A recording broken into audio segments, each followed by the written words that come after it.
Territori devastati da frane, alluvioni, colline che si sono letteralmente sgretolate sotto il fluire di piogge eccezionali, maltempo che a settembre non ha dato scampo, mettendo in ginocchio diversi comuni dell'area berica.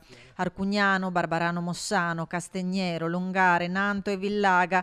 Arriva per i 6 comuni del Vicentino, oltre che per San Giovanni Ilarione in provincia di Verona, il riconoscimento dello stato di emergenza a seguito degli eventi meteo pesantissimi che il 23 e 24 settembre misero in difficoltà numerose famiglie e amministrazioni con gli immediati lavori di ripristino e messa in sicurezza.